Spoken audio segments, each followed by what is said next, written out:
Assalamualaikum warahmatullahi wabarakatuh. Perkenalkan, nama saya Titik Susanti. Saya mahasiswa PPG kelas 10 PAIS.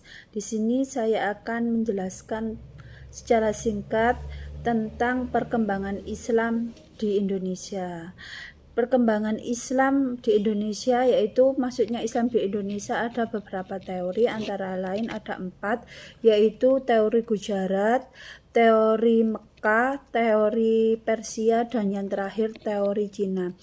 Dari semua teori ini menjelaskan bahwa masuknya agama Islam itu melalui dari perdagangan. Selanjutnya adalah strategi dakwah Islam di Indonesia. Di Indonesia, penyebaran Islam terutama di Pulau Jawa itu dilakukan oleh para wali yang biasa kita kenal dengan sebutan Wali Songo. Yang pertama dari Maulana Malik Ibrahim atau Sunan Gresik. Maulana Malik Ibrahim atau Syekh Mahribi merupakan wali tertua di antara wali Songo yang menyiarkan agama Islam di Jawa Timur, khususnya di Gresik, sehingga dikenal pula dengan nama Sunan Gresik. Sehingga pula dikenal dengan nama Sunan Gresik. Maulana Malik Ibrahim menetap di Gresik. Aktivitas beliau diawali dengan membuka warung, kemudian menjadi tabib, dan juga mengajarkan cara bercocok tanam dengan mendirikan masjid dan pesantren. Selanjutnya adalah Sunan Giri. Sunan Giri adalah salah satu seorang wali yang sangat besar pengaruhnya di Jawa, terutama di Jawa Timur. Ayahnya Maulana Ishak berasal dari Pasai dan ibunya Sekar Dadu, putri Raja Blambangan. Sunan Giri, beliau mengutus para mubalik untuk berdakwah ke daerah Madura, Bawean, Kangean, bahkan ke Lombok. Beliau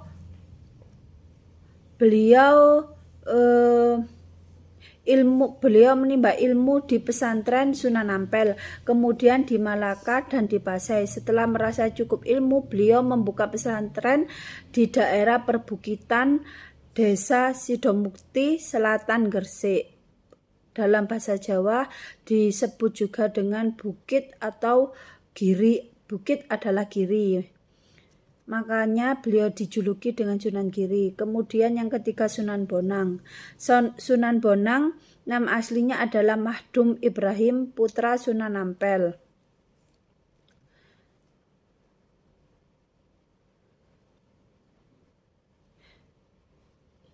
Sunan Bonang juga menciptakan gerakan-gerakan fisik atau jurus yang beliau ambil dari seni huruf hijaiyah dengan tujuan yang sangat mendalam dan penuh dengan makna, yaitu mengajak murid-muridnya untuk menghafal huruf-huruf hijaiyah. Untuk melakukan perkenalan keilmuan yang diciptakan Sunan Bonang adalah mengajak murid-muridnya untuk melakukan sujud atau sholat dan zikir. Kemudian Sunan Ampel. Sunan Ampel memiliki nama asli Raden Rahmat, menganut fikih mazhab Hanafi. Beliau mengenalkan istilah molimo, yaitu momain, mongumbe, momaling, momadat, dan momadon. Selanjutnya Sunan Derajat. Sunan Derajat nama aslinya yaitu Syarifuddin, putra Sunan Ampel dan adik Sunan Bonang.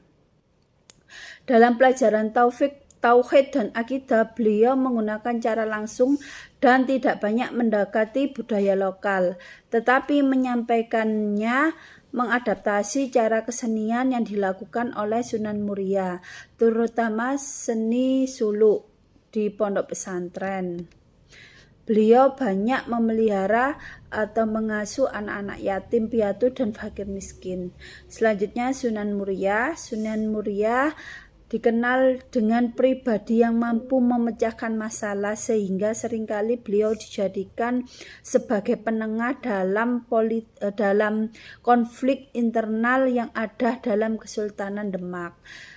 Dan selanjutnya yakni Sunan Gunung Jati. Sunan Gunung Jati lebih dikenal dengan sebutan Syarif Hidayatullah atau Syekh Nurwo. Beliau berjasa dalam menyebarkan agama Islam di Jawa Barat dan berhasil mendirikan 2 buah kerajaan Islam, yaitu Banten dan Cirebon, serta berhasil pula menguasai pelabuhan Sunda Kelapa yang dulunya dikuasai oleh kerajaan Hindu. Selanjutnya Sunan Kudus. Nama asli dari Sunan Kudus adalah Ja'far Shidqiq, lahir pada pertengahan abad ke-15. Cara berdakwahnya yaitu meniru pendekatan Sunan Kalijaga yang sangat toleran pada budaya setempat dengan menyampaikan yang lebih halus. Cara Sunan Kudus mendekati masyarakat Kudus adalah dengan memanfaatkan simbol-simbol Hindu dan Buddha. Yang terakhir, Sunan Kalijaga. Nama asli dari Sunan Kalijaga adalah Raden Masyahid, salah seorang wali songo yang terkenal dengan berjiwa besar, toleran, dan berjiwa seni atau pujangga. Beliau adalah seorang mubalik yang berdakwah sambil berkelana. Beliau menggunakan seni ukir wayang gamelan serta seni suara suluk sebagai sarana dakwahnya. Beliau menciptakan baju takwa, perayaan Sukatenan, Grebeg Maulud, layang Kalimada, lakon wayang Petruk menjadi raja. Taman pusat kota berupa keraton, alun-alun dengan 2 beringin serta masjid diyakini sebagai karya Sunan Kalijaga. Dengan metode-metode tersebut membuat sebagian besar adipati di Jawa seperti Adipati Padanaran, Kertasura, Kebumen, Banyumas, serta Pajang, sekarang Kota Gede Yogyakarta, memeluk agama Islam. Selanjutnya yaitu akan saya jelaskan perkembangan Islam di Indonesia. Perkembangan Islam sebelum kemerdekaan yaitu Belanda senantiasa menghadapi kenyataan bahwa Islam selalu menjadi penghalang sejak kedatangannya. Jadi Belanda itu berusaha untuk menekan orang-orang Islam atau pahlawan-pahlawan Islam supaya mereka tidak bisa menyebarkan agama Islam dan memberontak untuk kemerdekaan.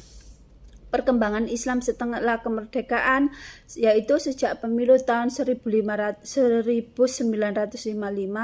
beberapa partai Muslim telah berjuang untuk menyadari bahwa meskipun Indonesia secara mayoritas adalah sebuah masyarakat Muslim, namun partai Muslim merupakan sebuah minoritas politik. Pada masa Soeharto, suara-suara yang ingin menegakkan syariat Islam atau Islam sebagai dasar negara nyaris tidak terdengar. Masa berkembangnya Islam yang tampak adalah pada masa kepemimpinan Presiden Gus Dur, yaitu dengan deklarasi PBB.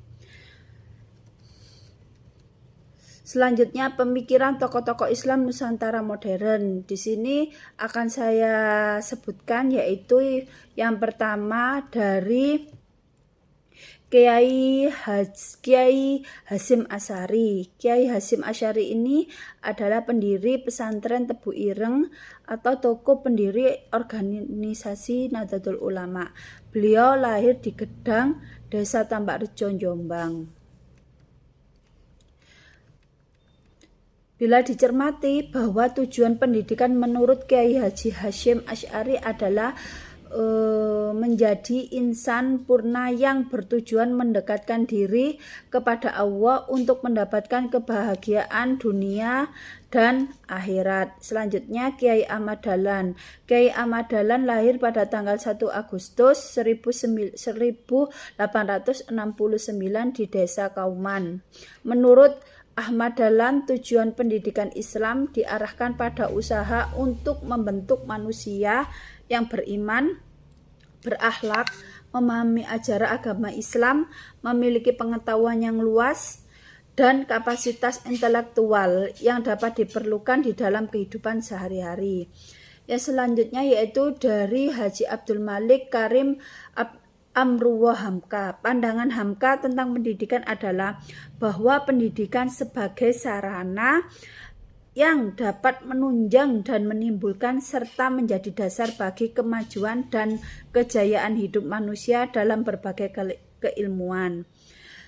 Dan menurut Nurcholish Madjid, yaitu Nurcholish Madjid merupakan seorang intelektual muslim garda depan dan juga seorang guru bangsa yang mampu mengemas Islam dalam denyut humanisme serta humanitas, sehingga benih-benih pemikiran banyak dijadikan solusi oleh sebagai masyarakat Indonesia atas masalah-masalah kemanusiaan maupun keagamaan. Yang terakhir yaitu Kiai Haji Abdurrahman Wahid yang biasa kita kenal dengan sebutan Gus Dur. Gus Dur dinilai memiliki semangat, visi, dan komitmen dalam memperjuangkan kebebasan berekspresi, persamaan hak, semangat keberagaman dan demokrasi yang di Indonesia. Gus Dur juga terkenal dengan Bapak Pluralisme. Gus Dur memperoleh penghargaan dari Mebel Valor yang berkantor di Los Angeles karena ia dinilai memiliki keberanian membela kaum minoritas. Demikian yang dapat saya sampaikan, semoga bisa dapat dipahami. Saya akhiri, assalamualaikum warahmatullahi wabarakatuh.